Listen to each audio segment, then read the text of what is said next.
needed that job, and you were the best qualified. But they had to give it to a minority because of a racial quota. Is that really fair? Harvey Gantt says it is. Gantt supports Ted Kennedy's racial quota law that makes the color of your skin more important than your qualifications. My job will probably appreciate me starting off this video with an analogy. So today, we're going to talk about midterm elections, despite them occurring 9 months from now. See, when two people love each other, that is, white identity politics and white grievance, it gives birth to seats in Congress. While campaigning during the 1990 U.S. Senate election of North Carolina, incumbent Jesse Helms dropped this unseasoned yet effective political version of a diss track against Harvey Gantt called Hands. Now, when this ad speaks of Senator Kennedy, it's talking about the Civil Rights Act of 1990, which was vetoed in October of that year, a few weeks before midterm elections by President Bush, who said, "The legislation actually employs a maze of highly legalistic language to introduce the destructive force of quotas." Gantt was accused of supporting quotas rather than this position being, who said anything about quotas?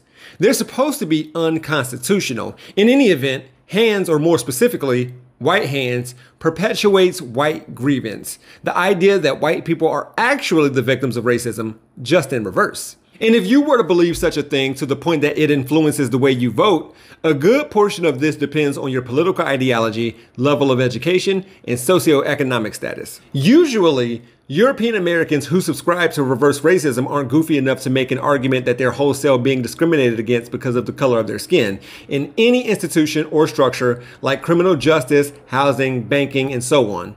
That victim mentality isn't supported by data or statistics. It's largely anecdotal, although they'll try to come up with something. See if you can catch the glaring issue with this video. Now, since everybody wants to say I'm lying, let me tell you some facts. And I don't mean to hurt your feelings, but it's a fact that there's been Harvard studies done, polls, and a ton of other evidence to back this fact up. As a matter of fact, 55% of white Americans feel like they've been discriminated against, whether at jobs, applying for colleges, in their personal life, or right here on social media especially. Did y'all see it? He said facts over feelings and then presented a survey of how white people feel they were discriminated against. So, for the sake of argument, let's look at numbers for employment and even college admissions. In particular, let's look at affirmative action. Affirmative action benefits white women the most. Affirmative action benefits white women the most. Affirmative action benefits white women the most. I feel like I should make that into a catchy hook so people can remember it. They'll probably just dance to it. It wouldn't be a diss song, it would be a real song. No disrespect, white women. Y'all's grades are generally better than your male counterparts. But take, for instance, one of the most famous affirmative action cases which reached the Supreme Court. According to Time, there is ample evidence that Abigail Fisher just wasn't qualified to get into the University of Texas. After all, her grades weren't that great. And the year she applied for the university, admissions there were actually more competitive than Harvard's. In its court filings, the university has pointed out that even if Fisher received a point for race, she still wouldn't have met the threshold for admissions. Yes, it is true that in the same year, the University of Texas made exceptions and admitted some students with lower grades and test scores than Fisher.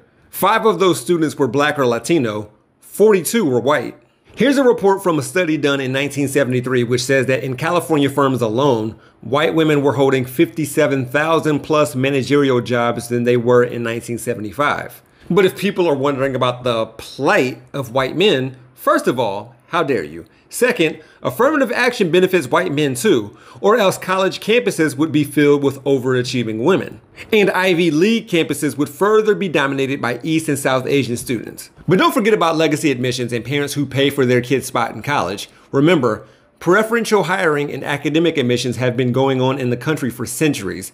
The only difference was in who was preferred. There was one group of people who were powerfully, thoroughly, completely, and aggressively preferred, and those are white males. And implementing college entrance and exit exams to prove that students are actually learning and getting their money's worth.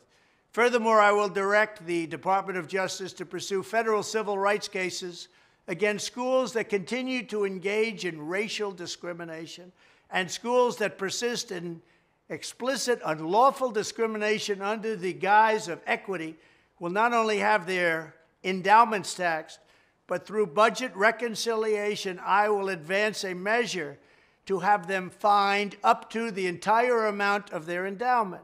Ensure that students are learning and getting their money's worth. That's a rich choice of words right there. Former President Donald Trump attended Fordham University in New York City, but later transferred to the Wharton School of Business at the University of Pennsylvania. Mary Trump, Donald's niece, claims that her uncle paid a friend to take the SAT test for him because he was, quote, worried that his grade point average, which put him far from the top of his class, would scuttle his efforts to get accepted. He hired a smart kid with a reputation for being a good test taker to take the SATs for him, she wrote, adding, Donald, who never lacked for funds, paid his buddy well. Now, as for the explicit unlawful discrimination under the guise of equity thing, well, you get what you pay for. Fox Nation produced this segment about the right-wing advocacy group Students for Fair Admissions, featuring John Wang, an 18-year-old student out of Florida who scored a 1590 out of 1600 on the SAT with a perfect score on the math section, combined with a 4.65 high school GPA. It's important to note that this story doesn't include extracurricular activities. Wonder what that's about. Anyways, Wang got rejected by 6 elite universities. So, host Laura Ingraham, pretending like race was to blame, asked, what's an Asian applicant to do? You go to the next highest preferred school that you applied to and has accepted you, just like millions of other students around the country do every year. This kid admitted that he wasn't even valedictorian at his school and is claiming that affirmative action, which benefits white people and Asian people alike, is the reason why he wasn't admitted to the school of his choosing. However, looking at the last 2 colleges he listed specifically, UC Berkeley doesn't even use affirmative action in college admissions due to Prop 209. As for Harvard, an analysis of Harvard data that was published in 2019 by the National Bureau of Economic Research showed that 43% of white students admitted to Harvard between 2009 to 2014 were either recruited athletes, legacies, applicants on the dean's interest list, those connected to donors, and children of faculty and staff, categories that are considered favorably in admissions. The study also revealed, more shockingly, that 75% of the students who were admitted under one of these privileged categories would have been rejected had they not been given those bonus points. Legacies, donors, and children of staff took his spot. Not a lot of black people are doing this. Looking at racial demographics data from some of these colleges and universities, there aren't enough black people to go around for this student to even encounter people who he thinks stole his spot. If academic standing and test scores were the only things being considered in college admissions, he would have a better case. But what's strategically and conveniently missing in discussions like this is holistic review. Quote, academic factors represent only one dimension of qualification and, therefore, of the ultimate decision to admit. For example, considering the context in which the achievement took place is also important, as are personal qualities such as creativity, determination, teamwork, intercultural competence, and ethical behavior. Furthermore, there are almost as many different approaches to selection as there are institutions. Institutions routinely adapt a holistic review to make it their own, as a natural extension of their institutional mission and a tool to achieve the institution's educational and societal goals. So the argument goes, affirmative action is being used to discriminate against Asians, while Edward Bloom is using Asians because he has an axe to grind. Fox is using this story to propagate the model minority myth against black people, and Trump will use this to, quote, reclaim our colleges and universities. With all of that being said, according to PBS NewsHour, prior to the 2016 presidential election, Donald Trump directed his personal attorney at the time to threaten legal action against the colleges and high school he attended if they publicly released his grades or standardized test scores. That was according to his former attorney, Michael Cohen. Again, you get what you pay for.